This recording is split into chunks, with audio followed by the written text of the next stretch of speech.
guys, and welcome back to the Saints View, the channel for Southampton content for our preferred 11 video ahead of Saturday's massive game down at the Amex to face Brighton. We've already had our preview, so if you haven't watched that, do go and check the link in the description below to see that, or simply go back and you'll be able to find it yourself. Have a look at that before you watch this, but yeah, let's just go straight into it. In goal, I think now is a pretty inevitable choice. Obviously, Angus Gunn has been fantastic in his last couple of games. Recently, he came into the side and he's kept his place. Alex McCarthy hasn't had a shocking season, not as bad nearly as what Fraser Forster was doing over the last couple of seasons, but really, there's been something, I think, personally, for me, it's the distribution. I think he's a great shot stopper, but he can't really do much else.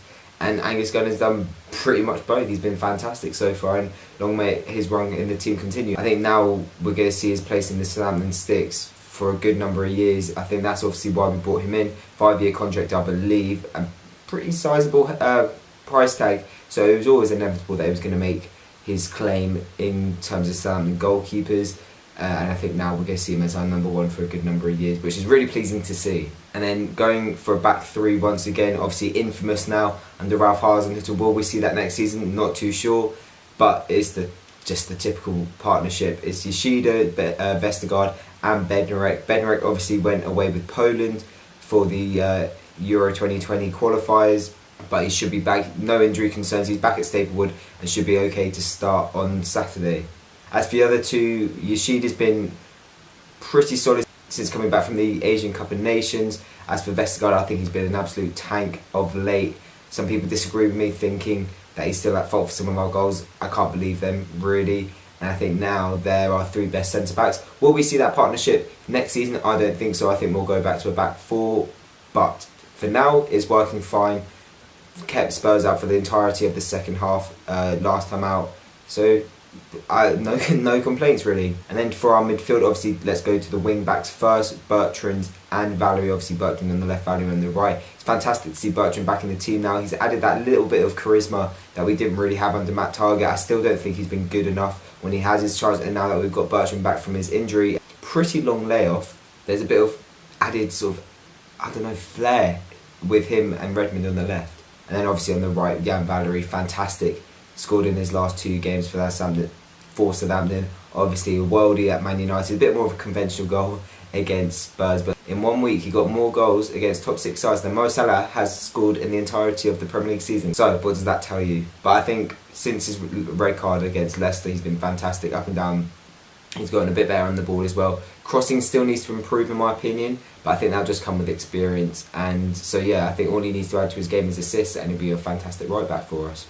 And then in between those two, I would stick with the typical partnership that we've seen over the last couple of games: Oriol Romeu and Pierre-Emile Højbjerg. Højbjerg scored for Denmark against Kosovo in the Euro 2020 qualifiers. He is back now and should be fit and raring to go. As for Oriol Romeu, who made his first senior international appearance for Catalonia in a friendly against Venezuela, so likewise he should be back fit and raring to go after international duty. The two have been fantastic in my opinion since their sort of introduction with the injury to Mario Lemina, and Lemina could be back fit for this game, but I can't see him getting into the side unless one of the two are injured. And then above them, there's only one man, probably the first name on the team sheet at the moment, Mr. James Ward-Prowse. After his second cap for England with a little cameo appearance against Montenegro on Monday night for England, he should be back and raring to go. 6 goals in the Premier League since the turn of the year. Unreal form. And personally, I think it's a disgrace that he got so little time that he did. Obviously, I could be saying that he didn't get any time at all, and so it's nice that he got another cap. But the fact that Hudson-Odoi got so much time, and obviously is a talent, but how can you be playing for England, get that much time and not even have started a Premier League game when you've got a player on the bench who scored 6 goals since 2019, technically the most informed English midfielder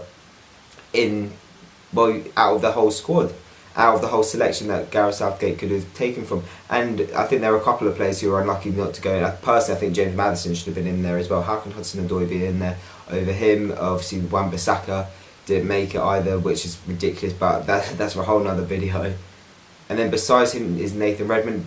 Personally, I don't think he's been fantastic. The last couple of games, a little bit quiet. Fantastic sort of with the ball, as we know, obviously, but this whole season there's not been too much cutting edge. Obviously 3 goals in the Premier League, but he did score 3 against Derby in their FA Cup, so his tally is decent, but at the moment I think he just needs to be having a few more shots, but also be a little bit more clinical, but also see a few more assists from him. I think if he can up his sort of numbers, then he's going to be a fantastic player for us next season. And then finally I'm going to go with Danny Ings, only because I believe he should be fit to start the game. He's had a decent length of layoff.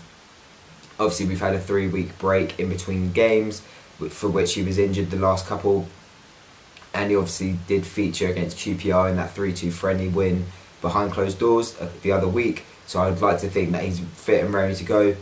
It's not that Austin has been terrible, he's tried, but this season there's just been something wrong. Personally I think it's his fitness, but he doesn't add to that sort of cutting edge, I think. And it's lucky that other members of this team, especially James Ward-Prowse in midfield, have been contributing to goals, because the strikers haven't really been contributing of late whilst Ings has been out. Not saying that I'll be disappointed if Austin does start. Obviously we don't want to get Ings injured straight away, and if he has to come off the bench, he has to come off the bench, but that means he still gets to play, and hopefully he can make an impact. So thank you very much for watching this preferred 11 video, guys. If you do want to, leave in the comments below who you would start against Brighton on Saturday. A massive game, and like I said in my preview, I think a point would be good, but a win would be a fantastic result.